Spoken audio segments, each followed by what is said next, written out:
ونعوذ بالله من شرور أنفسنا ومن سيئات أعمالنا، من يهده الله فلا مضل له ومن يضلل فلا هادي له، وأشهد أن لا إله إلا الله وحده لا شريك له، وأشهد أن محمدا عبده ورسوله. أما بعد، فإن أصدق الكتاب كتاب الله، وخير الهدي هدي محمد صلى الله عليه وسلم، وشر الأمور محدثاتها، وكل محدثة بدعة، وكل بدعة ضلالة، وكل ضلالة في النار. اللهم أرنا الحق حقا وارزقنا اتباعه، وأرنا الباطل باطلا وارزقنا اجتنابه. اللهم إنا نعوذ بك أن نشرك بك شيئا نعلمه، ونستغفرك لما لا نعلمه. اللهم بك نقول، اللهم بك نستعين، اللهم آمين. بنلاني بريز برایانم خوشکانم، السلام عليكم ورحمة الله وبركاته. بەپشتیوانی خوای پەروەردگار لە بەرنامەی جوان خوێندنەوەی قورئان دێنەوە خزمەتان. داواکانم لە خوای گەورە بۆ خاتری اسمی عەظەمی خۆی، خوای پەروەردگار زبانمان ڕاست کاتۆ، پاراوی کا بە خوێندنەوەی کتابە بەرز و پیرۆزەکەی خۆی.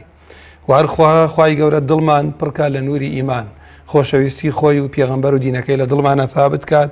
و خوای پەروەردگار کردەوەکانیشمان وا لێ بکات بە پێی قورئان و سنەتی خۆشەویستی بێ محەممەد صلی الله عليه وسلم، و خوای پەروەردگار ژیانمان بڕازێنێتەوە بە پێی شەریعەتەکەی خۆی. ئامین یا رب العالمین. بینەرانی بەڕێز برایانم خوشکانم، ئەوەتانێ مانگی ڕەمەزان بەرەو کۆتایی ئەڕوا، ڕۆژێکی شێ تەمەنی خۆمان بەرەو کۆتایی ئەڕوات. خوای پەروەردگار ئێمەشی بۆ عیبادەت هێناوەتە بوون، و عیبادەتیش بریتە لە بەرنامەی هەموو ژیان. وەکو زانایانە فەرموون اسم جامع لكل ما يحبه الله ويرضاه. ناوێکە گشتگیرە هەموو ئەو شتانەی کە خوای گەورە پێی خۆشە و لێی ڕازیە لە بەردێک لەسەر جادە لای بێی، تا قسەیەکی خێر بکەی، تا دوو کەس ئاشکەیت، و تا کەسابەتێکی خێر بکەی، تا سیاسەتێک بکەی بە پێی شەرعی خوای گەورە بێت و دادپەروەری بۆ خەڵکەکە بێنێتە کایەوە. ئەوە پێغەمبەری ئازیز صلی الله عليه وسلم هەموو ئەم ئیشانەی کردووە. بەڵام خۆزگا ئێمە تەمەنمان زیاتر لە خزمەتی قورئانە بوو، چونکە پێغەمبەر صلی الله عليه وسلم لە ڕەمەزانە دوو جار جبریل قورئانی لەگەڵا دەور کردوێتەوە. خەلیفە گەورەکان کە ئیمامی عوثمان، ئیمامی عەلی، هاوڵە بەرز و پیرۆزەکان کە مهمەتی ئەو ئومەتە لەسەر شانیان بووە، بەڵام حەلەقەی قورئانیان هەبووە، دەرسی قورئانیان هەبووە. دووری لە قورئان ناکرێ ئینسانی مسلمان دوور بێ لە قورئان، گوناهی گەورەیە. ناکرێ ئینسانی مسلمان دوور بێ لە سنەتی پێغەمبەر صلی الله عليه وسلم، چونکە دوای بە عەقڵی خۆی ئیش ئەکات. تەنانەت ئەبوو موسا لە شاما بوو، ئەو مەسئولە گەورە، ئەو سەحابیە پیرۆزە ئەزانن بەردەوام حەلەقەی قورئانی هەبووە، ئەزانن 1600 تەلەبەی هەبووە دەدە دابەشی کردو، و هەر یەکەیان مامۆستایەک کردوێتی عەریف بەسەریانەوە. ئەگەر لە شتێکە ئەگەر مامۆستاکەیان وەڵامی نەبووە گەڕانەوە بەلای ئەبوو موسای ئەشعەری،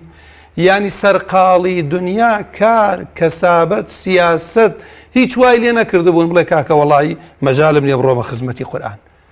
و ئیمامی مالک تەنانەت ئەوەنە ئاستی علمی بەرز بوو، خەلیفە ویستی مۆتە کتێبەکەی بکا بە مەنهەج بۆ موسڵمانان، فەرمی نەخێر، لەبەرەوەی زۆر شتەیە من پێی نەگەشتم، لەوەی زۆر شتە بێ من پێی نەگەشتە بم، لە لای زانایەکی تر هەبێەوە لە تەواضعی خۆیەتی دوم قسەکەشی حەقە، چونکە تەنها قورئان و سنەتی صحیحی پێغەمبەر صلی الله عليه وسلم مەنهەجە. بەڵام ئیمامی مالک بەشێکی لە تەمەنی سەرف کردووە بۆ ئەوەی سوورەتی فاتحە بۆ خەڵکی ڕاستکاتەوە. جا بەڕاستی ئێمە هەموو جاروتومانە ئەهلی قورئان تەنها ئەوانە نین تەجویدەکەی خوێنن، پیتەکانی ڕاست ئەکەنەوە. ئەهلی قورئان ئەوانن پێغەمبەری ئازیز فەرمیێ صلی الله عليه وسلم الذين كانوا يعملون به في الدنيا، ئیشیان بە قورئان کردووە، بەڵام هەجری قورئان لە تیلاوەش گوناهی گەورەیە، چونکە تۆ نەیخوێنی چۆن لێی تێگەی،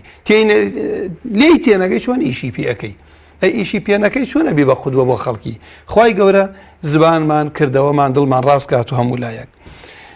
جا پێم خۆش بوو کاتی بەرنامەکەش زۆرتر بێت، و خوای پەروەردگار یعنی من ئەو منەتەمان لەگەڵا بکە،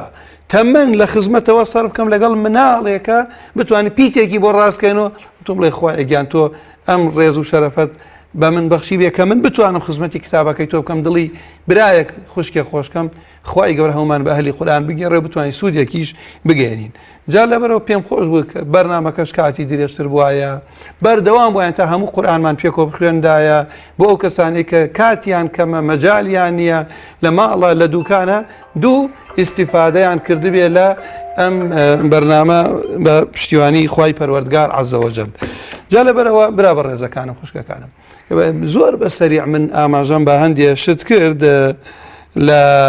بەرنامەکان کەوتم برای ئەگەر هەر تێبینی هەر شتێکمان هەبوو ئێمە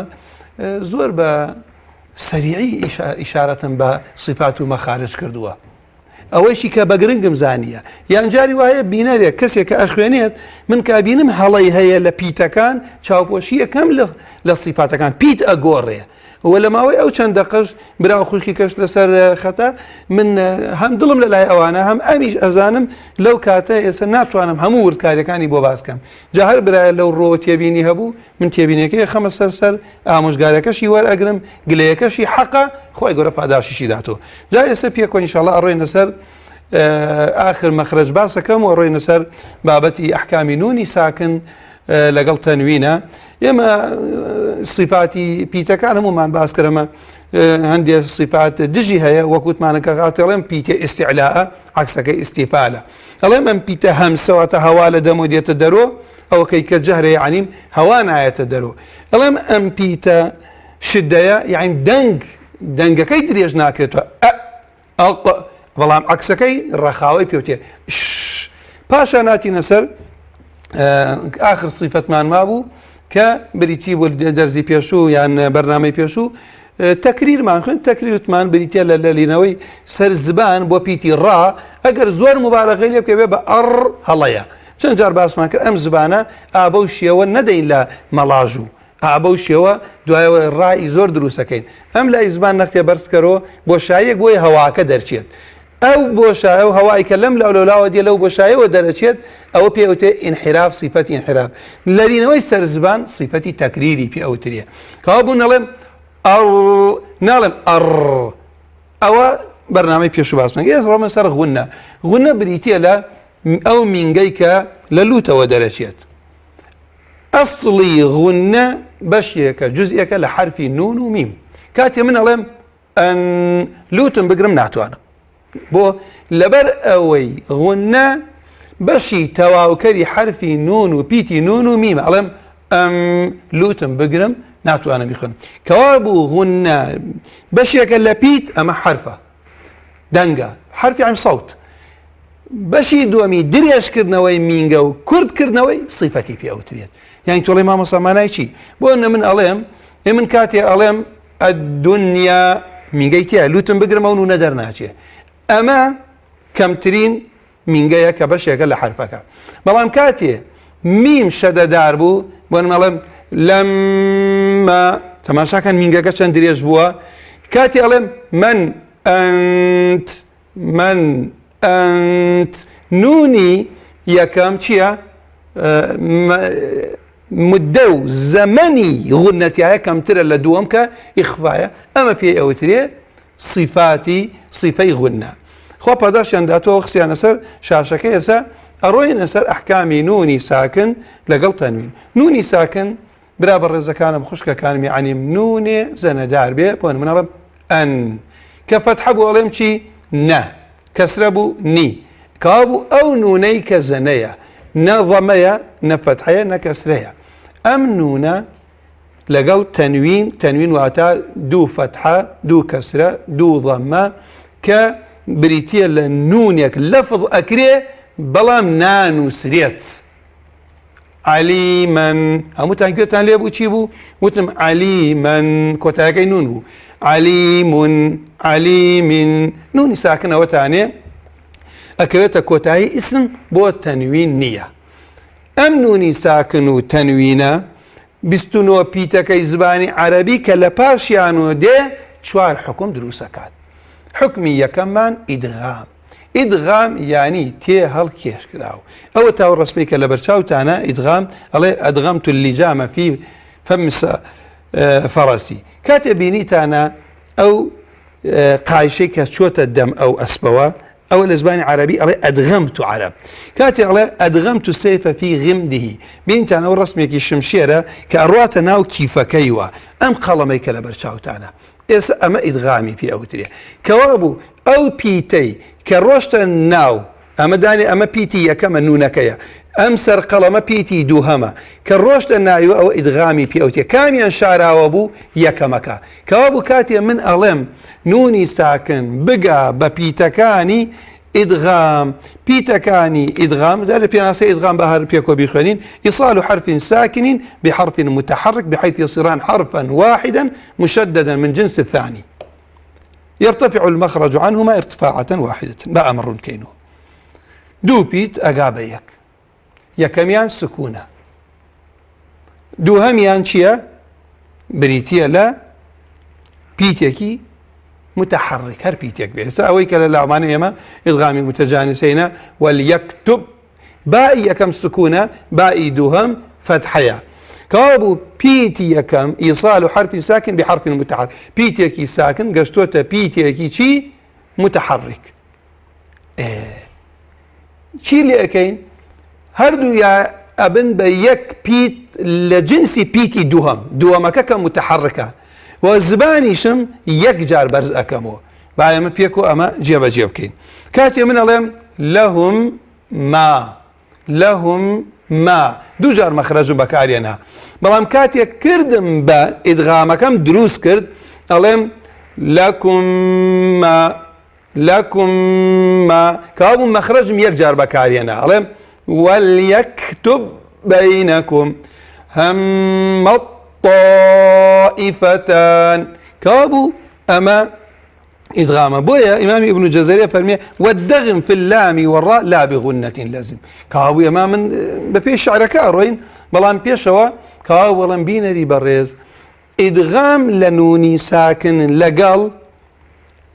تنوينا بيتكاني شش بيتن أو بيتانا تشين يرملون بلام ليه الشيخ بيما فرميه لا يرملون للام لا راء غنيت يعني كغنيش تيانا بو أم إدغاما كابو إدغامي كاملة إدغام بلا غنة يعني شما مصا إدغامي كامل إدغام بلا غنة إدغامي بلا غنى نون أجر لبيرتان بهر بداية هر خشكلة بدايتي أم برنامج وبيكو أم برنامج أجداري بوبين أزاني موتما نون هر لقل ميمة بشيك لنون مين جاية للوت ودرجة لقل بيتي لام را لشي يرملون يا را ميم لام واو نون أمشش بيتا كاني شين أم بيتانا بيتي إدغاما أو إشارة بكر إظهار من خيال أبو يرملون لقال نوني ساكن كالبيش يعني دي يا تنوين يكي لمشش بيتا يا را ميم لام واو نون أما إدغام أكريه يعني شي نونك ناميني بيتكي دوهمم أبيبا دو بيت أبيبا بيتكي شددار بلام لقال لام راء شي رؤدا من جهة نامني كمن جهة ما كاتي يا مخيون مان بوه نمونا علم فإن لم تماشا كان لوتيش مقرم درجة ولا برو نون نما غنم من جهة نما كابو دغمك كامل ويا كامل نون نما بوبا بيتي دوهم كلامه واني هدى للمتقين نون نما كابوم كمين جنما إذن بيتي يكم تواو نما إدغامك كامل بو تواو نونك نمينك كيما نبيتكش معنا ناوكا لقى الرائشة من ربكم غفور رحيم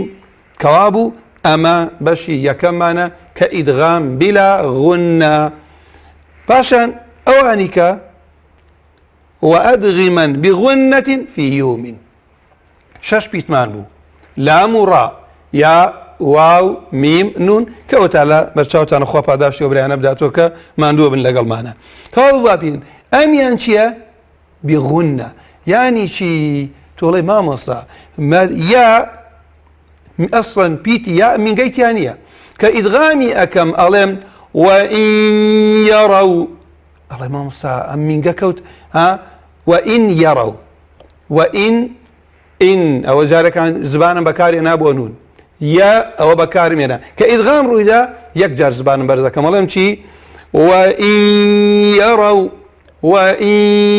يروا لوتن بقرم درناشي وإن ناتواني كوابو إدغام أو تاني نونك باش زبان كينما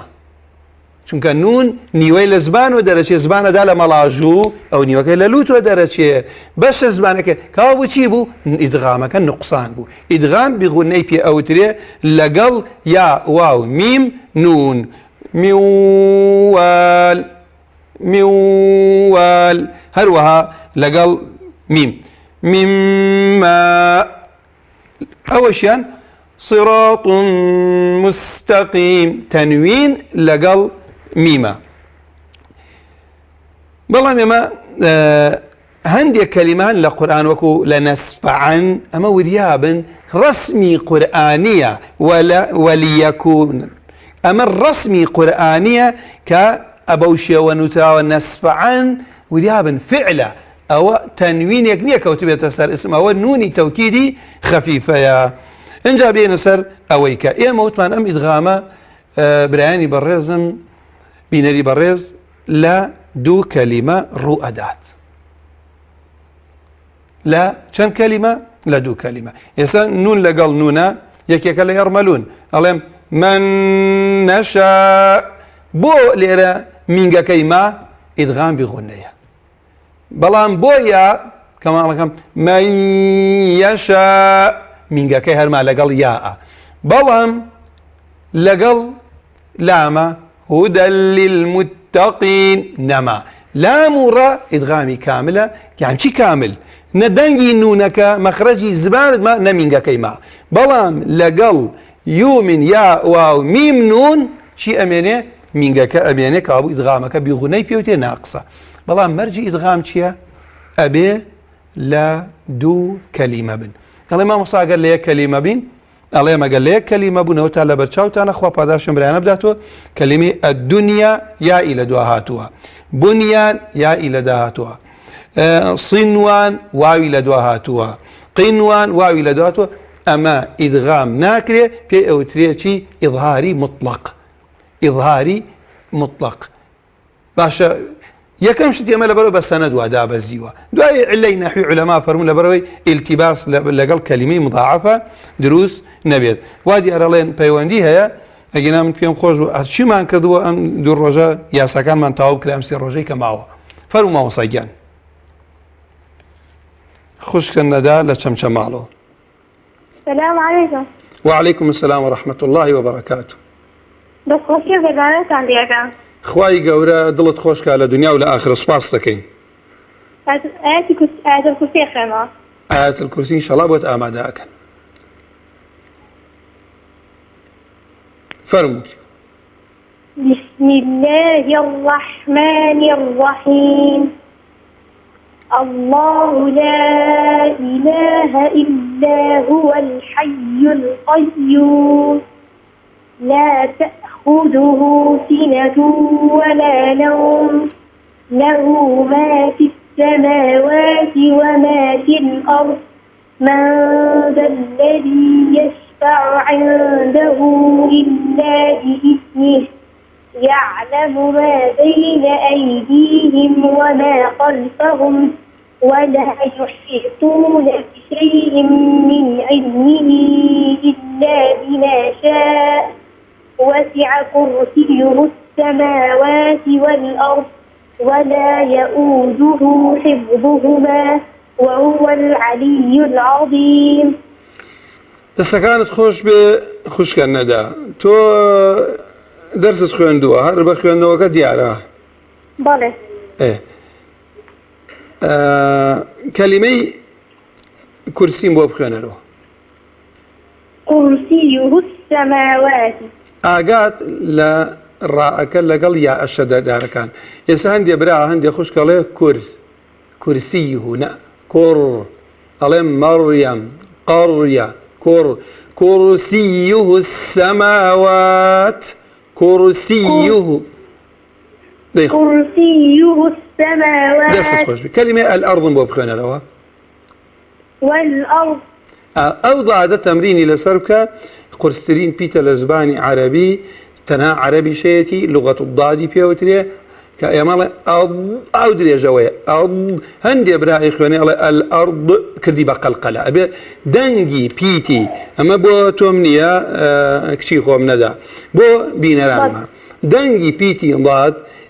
لا حصر أبيد لبيني أما بلين ما ملاجوم أوا لقل شيء لقل زبان ما أو دنجا أوا لو بينايا تدر ولا خۆزگا دقیق بوو ئایا عنی بتوانە دەنگەکەمان بە وردی نەقل بکردە دەرەکەوت ئەو دەنگە درێژەکرێتەوە الأرض بەریشی نادەم بڵێم الأرض ئەبوو بە قەلقەلە دەستت خۆش بخوای گەورە پاداشی خێرت داتۆ ئەگەر ئەوم بۆ بخوێنیتەوە من ذا الذي کۆتایی شەڵا بە پەیوەندیەکەت بێنم ما ذا الذي يشفع عنده إلا بإذنه دەستەکانت خۆش بێ بەڵام چی بوو پێشتری وایە عنده ها لە حەڵقۆ دەرەچێت خی گەورە پاداشت داتۆ جوان خوێندت ئینشەڵا بەردەوام بووی بتوانی هەموو قورئان وا بخوێنیت و ئینشەڵا قوتابیش بگریتە خۆت بەسڵی لێ شەکەم بۆم بەرنامە جوانەکە خی گەورە لێمان وەربگرێ سوپاسدانەکەم بەرنامە ئێوەیە کاکە بێسونگیان السلام عليكم مامۆستای عزیز وعليكم السلام ورحمة الله وبركاته دەستخۆشی بەرنامەکە لێکم خی گەورە جەزا خێرت دات ئینشاءالله خی گەورە لێتان ڕازی بێ مامۆستا بێسونگیان دەستان خۆش بێ سوپاسی ئێوەکەم فەرموون واللهی لە یەکەم ڕۆژی بەرنامەکەتەوە تەلەفۆنەکەم پەیوەندیەکەم سبحان الله وەری ناگرێ لە یەکەم ڕۆژی بەرنامەکەم مشتاقم بوو کاتێکە لە خزمەتی بەڕێزدا دەزاریان بەرنامە پیرۆزت کرد وەرە من هەم لە خزمەتی ئێوە کاک بێستونیان بە ئایا قسەی خۆش و بۆ بکەم لە یەکەم ڕۆژی بەرنامەکەوە تۆ هەوڵ ئەدەی بۆ کەلامی خوای پەروەردگار ئینشاڵڵا لای خواون نابێت خوای گەورە بتکا بە ئەهلی قورئان تەسەور کە هاوڵی وا بووە لە مەدینەوە ڕۆشتووە بۆ شام عەبدوڵڵا جابری کوڕی عەبدوڵڵا بۆ وەرگرتنی یەک فەرموودە ئەوە بوو سڕی سەرکەوتنی ئەوانەی پێش ئێمە ئیلتیزامیان بە قورئان و سوننەتەوە بوون فەخرکردنیان بە شەریعەتی ئیسلامەوە بوو بە یاساکە دەستەکانت خۆش بێت فەرمووی گیانەکەم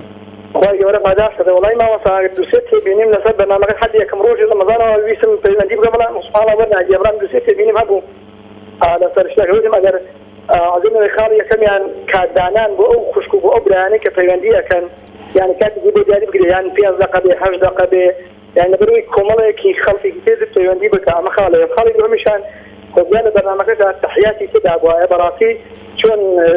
فەرمایان ئەگەر ئەم خوێندنی ئاەتی کورسی و فاتیحایە ئەگەر نەک مانگی ڕەمەزان ئەگەر 6 مانگتر یعنی لەسەری بڕۆی ئەوەدە گەورە و ئەوەدە عەظیمە کە خوا کە پێغەمبەر صلی الله علیه وسلم بەدایکی قورئان ناوی هێناوە ئەم سوورەتی فاتیحایە بەڵێ مامۆستا ئینجا قسەیەکشی هەبوو لەسەر گەورەی سوورەتی فاتیحا پێم خۆشە لەوێ مەجرانی معلوماتی بەڕێزیشتا زیاتر بوومان ڕوون کردو و ماشێکی تۆڵێ نهێنەکانی فاتیحا مەبەستی نهێنەکانی گەورەی سوورەتی فاتیحا و مەزانێت کە پرۆسی ئەوە کورتووە ئەوە بچووکە بەڵام کە پێغەمبەر بەدایکی قورئان ناوی هێناوە ئەوێ ڕۆژە لە ڕۆژان قەیسەری ڕۆم ڕسوالێک ئەنێرە بۆ خەلیفەی عەباسیەکان عەباسیەکە ئەنێرە بۆ یانێکی بۆ ئەنێرە بۆ خەلیفەی عەباسیەکان پێ ئەڵێ لە ئینجیلی ئێمە هاتووە ئەڵێ هەر کەسێک سوورەتێک بزانێتەوە حەوتی تێدا شەشتی تێدا نەبێت شەشتی دوی 6 تێدا نەبێ خی گەورە ئەیخاتە لە جەهەنەم ئەیپارێزە و ئەیخاتە بەهەشتەوە وتی ئەمیش سەرێکە لە ئینجیلا هاتووە وتی ئەمیش نامەکەی نووسی بۆ خەلیفەی عەباسیەکان وتی بزانە چۆنە ئەم سوورەتە لە چی شوێنەکایە لە چ کتابێکە هاتووە ئەویش خەلیفەی موسڵمانان ئەزانە و عالمەکانی ئەو سەردەمەی کۆ کردەوە وتی لە قەیسەری ڕۆمەوە نامەیەکم بۆ هاتووە بۆ خەلیفەی موسڵمانان وتوتی سوورەتێک هەیە هەر کەسێک بیخوێنێ 6 تێدا نییە هەر کەسێک بخوێندی ئەوە تێدە بەهەشتەوە و هەر کەسێک ئەو سوورەتەی خوێنەوە ئەوە خوای گەورە ئاگری جەهەنەمی لەسەر حرامەکە کاتێک کە خەلیفەی موسڵمانان ئازانەکانی کۆ کردەوە وان دركو كامي سورة فاتحة جواب برنامج جواب قيصر الرومي دايوا قيصر الروم لفظ سورة فاتحة مسلمان بو لفظ ودي بيم خوشة بخلي مسلمان ودي بيم خوشة أو شرفيتان بورون في سوا يعني أم قرآن يعني أو عظيمة أم سورة أو عظيمة كفاتحة يتوت أم شرفيتان الثانية كحمو قرآن حمو حرف وحمو شيء وقت دايا أي ودي يتم حرف فيها جيو خيو زيو شيو ضيو في ودي باش أما يعني شيء أما ودي السبب معناه يصور صبور كاولكاري ودي الإسلامي كاولكاري سيكنا فصندا ودي أي ودي جيتي ودي معناه جهنم به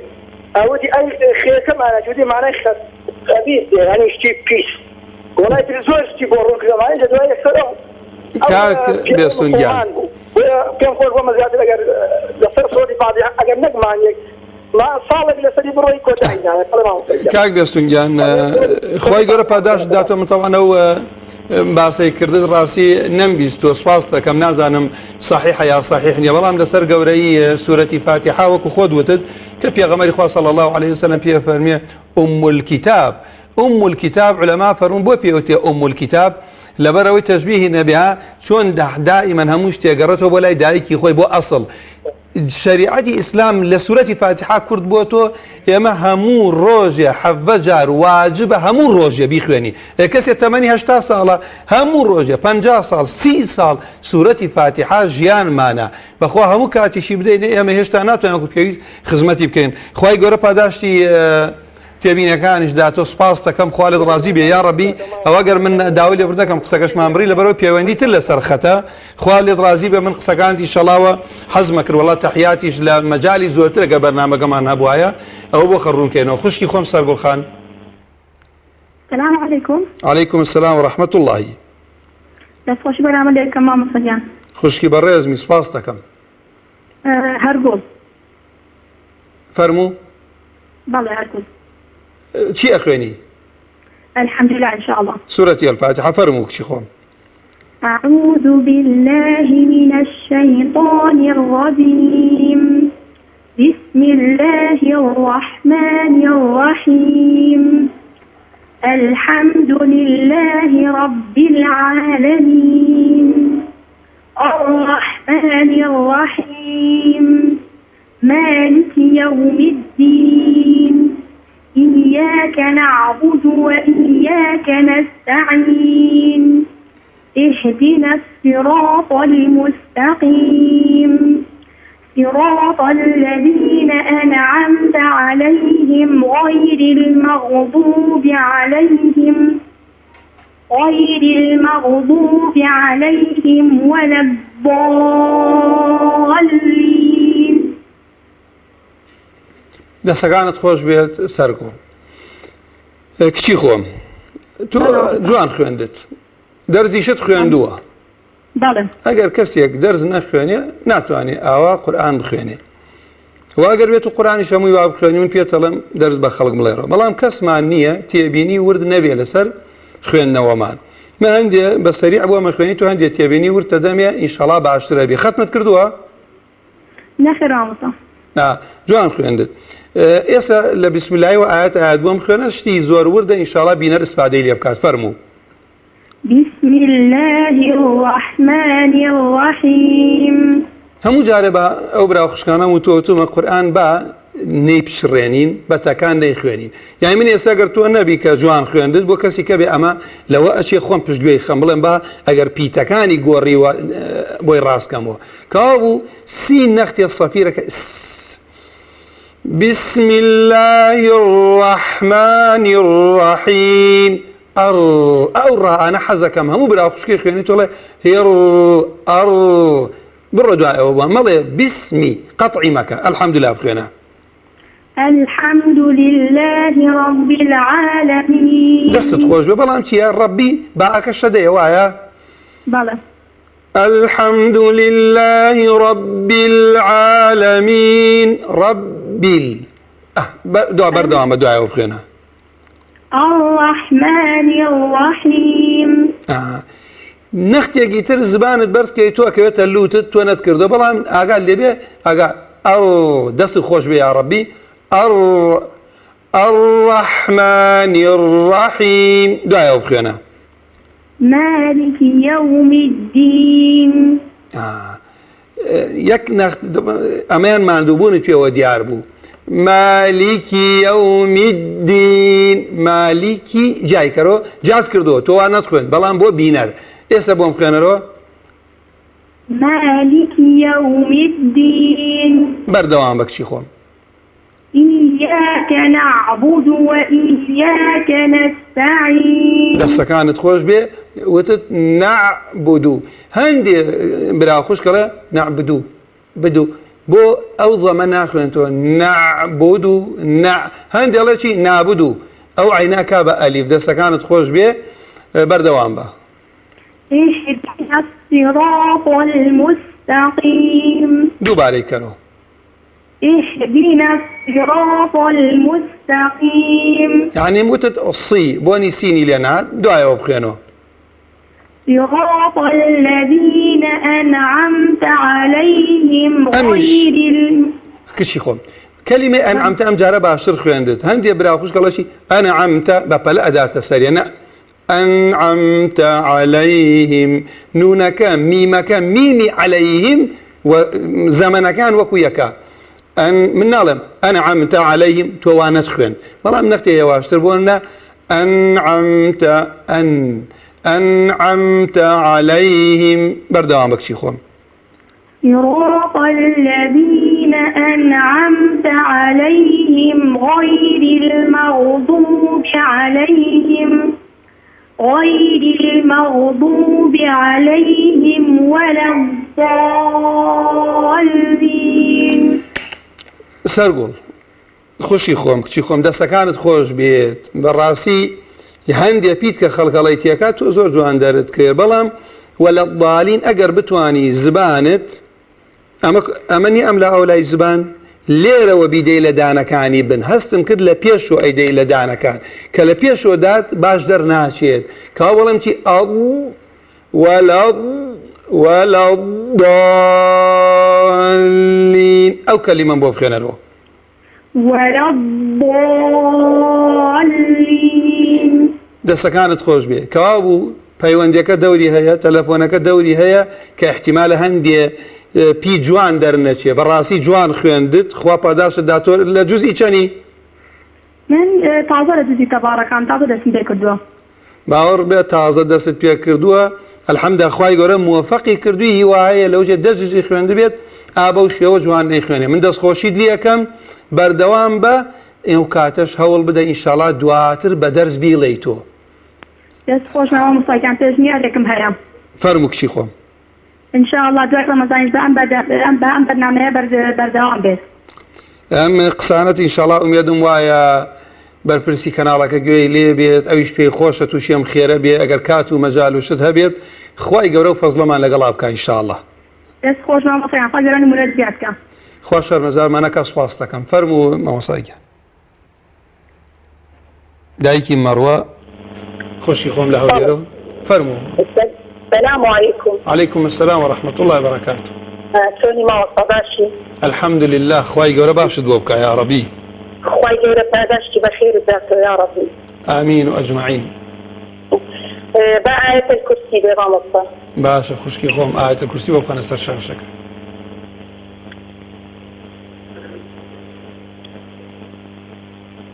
فرموش. بسم الله الرحمن الرحيم. الله لا إله إلا هو الحي القيوم لا تأخذه سنة ولا نوم له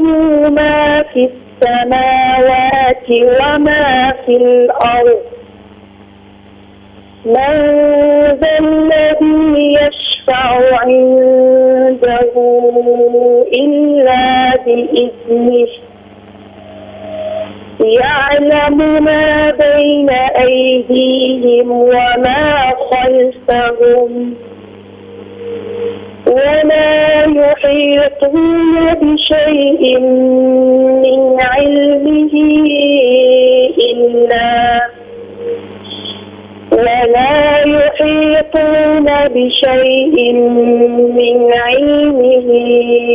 إلا بما شاء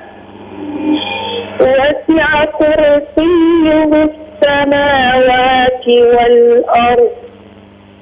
ولا يؤوده حفظهما وهو العلي العظيم. دايك مروة بله درزليتو حتما بله ما مصاي درزلي درج القرآن عليتو والله ما مصطفى رمضان كم جزء تخندوها تقريبا ما وصل لك هي كلمة يعني تجريد مخنية على تصحيح التلاوي ما لذيك الصورة الفتوات بينه ما مطاعتي مثال كم لبدري يعني رام كنا يقرأ أم لبودكا والله من دس خوشيد لي أكم سباسي ما مصاكت أكم أول كابو يا ما هو النية من دائما اللي روى الله يم يسال سي كلمة بيدو باراكم وإن شاء الله هم جاروتهم ما مصا أو طلبيك باجبو يسا من براي وايا ساعاتي جزء أخواني هي وايا ساعاتي سيلا برا أخواني أو أي باجبو نابي ظلمي لي بكي أما بيما خوش همو كس جوان بيخواني بو خوشي منهم قساكم بو بينران ما شاء الله أولا إسلام أو شوانة چه بدواي هلا بقريتي أجرتي وقناهد ناقات هلا ما مصاي قرآن كاتد طلبي قرآن أخواني هلا كاني بو راسكاتو بدواي هلا كاني أقري كأجينا له هموش وين مسلمان بس ستريق بكاتو شاف وشيب كاتو بدواي عيب كسا نقري خواص ستر ماكا كابو توليرة ودائما وتوما باو ما مصاب الرزانة لدوشت استعاذة لقلب اسملا كزور هليت لبراس ناكنو أبيني قرآن زور جوان خوينين لو دوشونا هلاكا يسطو آيات الكرسي زور جوان خوين سيتي أبيني بتشوك ما ملان بسم الله كم تيبيني ما هو بسم الله كم بودو بارب كرو بس بسم الله بسم الله الرحمن الرحيم كابو بسم الله كت تيبيني لسر هيا مالا الراء كان دوباره كردو باء كوتت بسمي بتكان بسم الله الرحمن الرحيم او اقاد لي بكشيخوم ايسا كلمه علمهم بو بخيانا له من علمه ما وصف بله ولا يحيطون بشيء من علمه إلا بما شاء نفس خوش به أو علمي سبع اشتربوا من علمه آلي روا من علمه له حلقته شائش خود أزاني أقر بيسي لسر همزة أقال لي نبريكا الله شي شاء خوالت رازي بي إيسا كلمة الأرض بتنابهم خنرو والأرض هو ضادا والأرض أو دنقاه استطاع الأرض أو أقاد لي بالتمرين يعني حفظي شنبو بخنرو حفظهما حفظهما بري مدى بيشو يجيت الضاد كبانا بيبقى قلقلا مالي حفظهما حفظهما حفظهما دسا كانت خوش بي او سيتيبيني لبر جوان خين نوكت اجينا لوش براي خوش يكبوايا او انم لقلها باس نكردايا من زور دس خوشي لخوتو ما مساكش تكم خوا باداش داتو بخير داتو يا ربي ما مصطفى زور دمي تحربي ما مصطفى لبود بخينا جملي بدري باور تبي او انا تشاخوين دتو دسا كانت خوش بيت تيبيني كاني منيش هر وكو شتيكي ساده لي امور بقرا خوا باداش داتو كيف داتو ما مصطفى دست خوش بفرماوس خشكي خوم سنور خان السلام عليكم مصطفى. عليكم السلام ورحمة الله وبركاته. السلام عليكم مصطفى. أكرم سورة الرحمن خانم سورة الفاتحة ما بس يا الرحمن خانم كم سورة؟ سورة الرحمن سورة الرحمن والله أجر بوتا خنا سر شاشة باشا أجرنا حزكي قرآن قد لا شو أنا إخواني قرآن من الآية كشمية قرآن لا بزانم أجر يقدر خبوت بدو أزنرو إن شاء الله خشي خوم أتوان سورة الرحمن يبقى خنا سر شاشة كبا أو بركو خلق بيبينيت كشي خوم الأول إخواني سورة الرحمن بلى يك دقة لا برشنا لايتو لا قرب صوفية كمان مصيّن ديك شي خوام اگر من حزمك الخلق جاجبين دينا اي خويا يعني ان شاء الله بخير ديك شي خوام أعوذ بالله من الشيطان الرجيم بسم الله الرحمن الرحيم الرحمن علم القرآن خلق الإنسان علمه البيان الشمس والقمر بحسبان والنجم والشجر يسجدان والسماء رفعها ووضع الميزان ألا تطغوا في الميزان دوباره كرو ألا تطغوا في الميزان زين بو دوباره كردو سنور خان بله زين بو دوباره كردو لبرو تو جوانا اخواني تبيني كي حتى كم مصالح طلبه كان يقرا وتتفي الميزان كردت بقلقله في الميزان ابو يمن سوره الفاتحه هندي برا خشك او تبين لك يا الله شيء الحمد انا الحمد يا الين غير المغضوب فرموك شي خوم ألا تطغوا في الميزان وأقيموا الوزن بالقسط ولا تخسروا الميزان والأرض وضعها للأنام فيها فاكهة والنخل ذات الأكمام والحب ذو العصف والريحان دوب عليك كرو بلمك دوب عليك كرو كشي خوم والحب ذو العصف والريحان أزاني بو دوباره ما كردو بلى والحب ذو العصف والريحان ذو العص أو صفيري صادك أقعد لي بيت باشك شي خوم بلى ده يسبي خير والحب ذو العصف والريحان راءك تكرار مكة والريحان لبرو جوانا يا اخواني بويا وشتور دانت بيلا مالي باقى القلنا بيه والريحان او دعاء تمرين لسر او رائبك بردوان با فبأي آلاء ربكما تكذبان خلق الإنسان من صلصال كالفخار دوباري كرو خلق الإنسان من صلصال كالفخار أميشيان بوشي خاء بيتي استعلاء كالفخار خاء بقلوي اي اخوانيتو تا آياتي شانزة بو مان بخوانا لبروي براو خوشي كبايواندية كان دستكانت خوش بيت فرمو ما شاء الله وخلق الجان من مارج من نار فبأي آلاء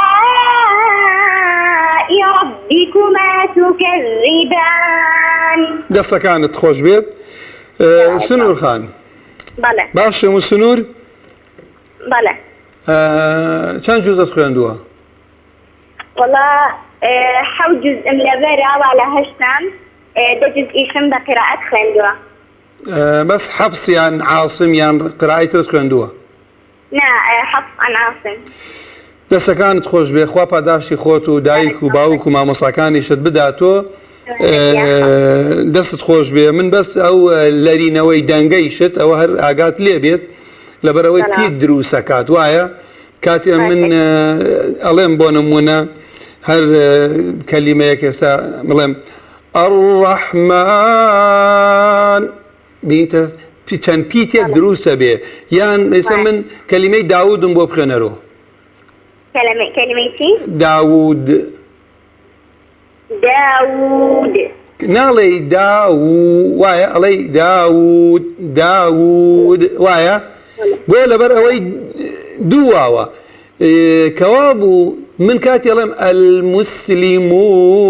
چەند واوم دروست کرد ئێستا من بڵێم بۆ تۆ بیخۆێنمە بڵێم داود ئەڵێ مامۆستا هەڵەت کرد کەوا بوو بۆ لەبەرەوەی دواوە بۆ مسلمونیش نابێ وا بکەم بۆ ئەم ئاەتانەی کە بۆ نمونە کە ئەی خوێنی ئەڵێ الميزان چەند ئەلیف یەکەم دروست کرد خۆت لەوانە بپارێزە دەستخۆشی یەکەم خوا پاداشت داتۆ خوای گەورە پاداشی خۆت و مامۆستا داتۆ زۆر خۆشحاڵیشم ئەڵێ ئەوەنە قورئانم لەبەرە خوای گەورە هەمووی لە سەنگی هەمومانە کۆکاتۆ آمين يا أخوة سلامة مامۆساگیان دەست خۆش بێ واللهی مامۆساگیان من لە کۆتایی ئەم بەرنامەمان داواکەم لە خوای گەورە پاداشتی خێری هەموو ئەو براو خوشکانە بداتۆ کە لە ئەوەڵی مانگۆ لەگەڵمانن ئەوەی کە پەیوەندی کردو ئەوەی پەیوەندی وەرنەگیراوە ئەوەی دوعای خێرمان بۆ کات خوای گەورە پاداشتی ئەم برا بەڕێزانش داتۆ کە سەعاتێ سەرقاڵن لە پشتی ئەم کامیرەوە کەس نایە ناسێ خوای گەورە ئینشاڵڵا ئیخلاص بە من و ئەوانیش ببەخشێت ئیشەکە تەنها لە پێناوی خوای گەورەیە بێ من تەنها ئەوە ئەڵێم لە کۆتایی ئەم بەرنامە قورئان کەلامی خوای پەروەردگارە هیچ کتابێکی کە وەکو قورئان نییە خوای گەورە حەمدی خۆی کردووە لەسەر دابەزینی ئەم کتابە کە ئەفەرمێت بسم الله الرحمن الرحيم الحمد لله الذي أنزل على عبده الكتاب أم كتاب خوا حمد ثناء خوي لسركات وقرآن بيمان أفرميت خواي قول القرآن أفرميت إن هذا القرآن يهدي للتي هي أقوم براسي أم قرآن الرين ماي خلقك بو أويك باشترين راسترين يشتكانا راسترين منهج راسترين سلوك بشي دنياي إهمال نكرو لسر آخرت بشي آخرتي لبير نكردو لسر دنيا بشي الروحي إهمال نكردو لسر مادة وجسد بالتالي باشترين باوك بيت باشترين سياسة مدار بيت باشترين تاجر بيت باشترين قائد بيت باشترين مامۆستا بيت ڕێنمایی لە قورئان وەربگرە باوەڕتانە ببینە نانی خۆشەویست برا بەڕێزەکانم خوشکەکانم كخواي قرأ فرمي بحكمتني فرمي ومن أعرض عن ذكري فإن له معيشة ضنكا أوي بشت لم ذكري من هلكا جياني تسكبه لا دنيا ولا قبريشة خلقك أبيني لما دو لا دنيا لهوكاري خوشويسي كمينية الله مدلي تنقا بيتاقته هواية خويا كجي خوا بنامم ده بو چون كدور كوت ولا خواي قورا هم مشتيكت خواد لقلها بهيش الدو صاحبه مشتكيت لأثر هاتوها لحديث قدسية كلا خواي قرأ فرمي بند كانم بقرين بدوامة من أدوزنوا أوي من بدوزيتو خوشمي أوي خوشمي بيو أوي من بدوزيتو هموش تيكي هي وأوي شي خواي قرأ لقلها نبي هموش تيكي بو لاوازة دلتنقة بيتاقته وعاقبتي شي باش نابي كوابو باش ترين كاتوي لخزمتي قرآن صار فيكي هو أمش قرآني شبيت على دنيا خلقي باشكا قرآني شبيت على دات برواري بتسبينا قرآني شبيت فرمي خود لظلم بباريزا بيلو أجر باداشتي كلا قرآن دست أكويت جاء كوابو من أمويت نابي إنساني مسلمان أبيني لزور بوار شارزة لتجارة شارزة هي لزبانة كان شارزة هي لكمبيوتر شارزة هي لأمور دنيا بەڵام ئەبێ لە بەرنامەکەی خوا شارەزانەبی بەرنامە کەتەلۆکی ئەم ژیانەیە ئێمە عزتمان بەگەڕانەوەمانە بە ئەم قورئانەوە بەخوا ئەوانەشی کە پشت لە قورئانەڵەکەن کاتێک بە قورئان یادیان ئەخەیتۆ خوای گەورە فەرمیێ ومن أظلم ممن ذكر بآيات ربي فأعرض عنها إنا من المجرمين منتقمون کێ هەیە وەکەوانەی ستەمکار بن کە بە قورئان یادیان ئەخەیتۆ پشتەڵەکەن لە قورئان خوا فەرمیێ بەڕاستی ئێمە لە مجرمەکان تۆڵە ئەستێنین جا ئێستا ئەبین ئێمە لە ڕۆژگارێکە ئەژین خەڵک وای لێ هاتووە خەڵک ئێستا من خۆشحاڵم خەڵک هەمووی ئەزانێت دەستێژ بەچی بەتاڵەوێتەوە بەڵام جێگای ئەسەفە خەڵک نازانێت ئیسلام دینەکەی بەچی هەڵەوەشێتەوە خەڵکی ئەگەر یەک فەقەڕەی لە ئیسلام بەدڵ نەبێ هەڵەوەشێتەوە بڵێ وەڵام من ڕازینی میراث دینەکەی ئیسلامەکەی هەڵەوەشێتەوە لا ئیلاڵەکەی وەرناگیرێ بڵێ وەڵام من ڕازینیم ئافرەت کورد و جاری کش بەرێت وەڵام من ڕازینی وەڵا ئەمەیانیشی پیاو بۆ هەیە چواژن بێنێت ڕەخنەگرتن لە خوا و پێغەمبەر بزانی ئاەتی خوا و قسەی صحیحی پێغەمبەر ئینسان دینەکەی هەڵەوەشێتە خوا لێی وەرناگرێ کە تۆ ئێستا بینی کەسانێک دێت لەسەر شاشەکان لەبەر ئەوەی ئەمڕۆ دین بەڕاستی لێپرساوەکان محاسبەی خەڵک ناکەن کە کاتێ دین لە خەڵک تێکەدەن کەسێک دێ ئاەت هەڵەوەشێنێتەوە کەسێتی ئەڵێ ڕەمەزان فەرز نییە کەسێتی ئەڵێ تەراویح نییە بە ناوی دین کەسێکی گاڵتە بە پۆشاکی ئافرەت ئەکات ئەمانە هەمووی کەس لێ ناپرسێت بەڵام مامۆسایەکی ئاینی بە ئیجتیهادیش لە فتوایەکە هەڵەیە بکانیە زۆر لێی گەورە ئەکرێتەوە یانی کۆتایی بەرنامەکە بڵێم ئێستا وای لێ هاتووە تاوان بکە ناشەرعی بکە بەناو فەنۆ زۆر شت ئەکرێت ناوی عراقیان وەکو پێغەمبەری خوا فەرمیێ ڕۆژێ دێ عراقە خۆن و ناوەکەی ئەگۆڕن فاحیشە ئەکەن و ناوەکەی ئەگۆڕن جا لەبەرەوە من کات نەما حەزم کرد ئەوە بزانین ئێمە سەرفرازی دین و دنیامان فێنکی دڵی خۆشمان بە قورئانەکەیە جا لە کۆتاییدا داواکەم لە خوای گەورە عاقبەتی هەموو لایەکمان بەخێر بگەڕێ شەرمەزارمان نەکات خوا بۆ خاتری ناوە پیرۆزەکانی خۆی هەموو نەهامەتی و ناڕەحەتی و لەسەر ئەم میلەتە هەڵگرێ جارێکی کە خوای پەروەردگارمان پارێزێ میلەتە تووشی نەبوونی دەربەدەری خوای گەورە لە دەستی زاڵم بیپارێزێ خوای پەروەردگار بۆ خاتر ئیسمی عەظەمی خۆی عزت بۆ ئەم میلەتەی ئێمە بگەڕێنێتەوە دژمنان کە ئێمەیان کرد بە چوار پارچەوە خوای پەروەردگار بەم دینەی خۆی عزت و وحدت و بۆ ئەم میلەتە بگەڕێنێتەوە کێشەی هەموو لایەکمان هەڵکا شیفای نەخۆشمان بدا خوای گەورە قەرزایی لەسەر قەرزارەکانمان هەڵگرێ مناڵ ببەخشێتەوە کەسانەی مناڵی نییە مناڵی هەموو لایەکمان خوای پەروەردگار دین و دنیای بپارێزێت خوای گەورە و کەسەی کە داوای دوعای خێری لێکردن لە هەر کێشەیەکیان خوا عەلیمە بە حاڵیان خوا خۆی دەرویان لێ بکاتەوە اللهم آمين أقول قولي هذا واستغفر الله لي ولكم سبحانك اللهم وبحمدك أشهد أن لا إله إلا أنت أستغفرك وأتوب إليك والسلام عليكم ورحمة الله وبركاته. الذين آتيناهم الكتاب يتلونه حق تلاوته أولئك يؤمنون به ومن يكفر به فأولئك هم الخاسرون.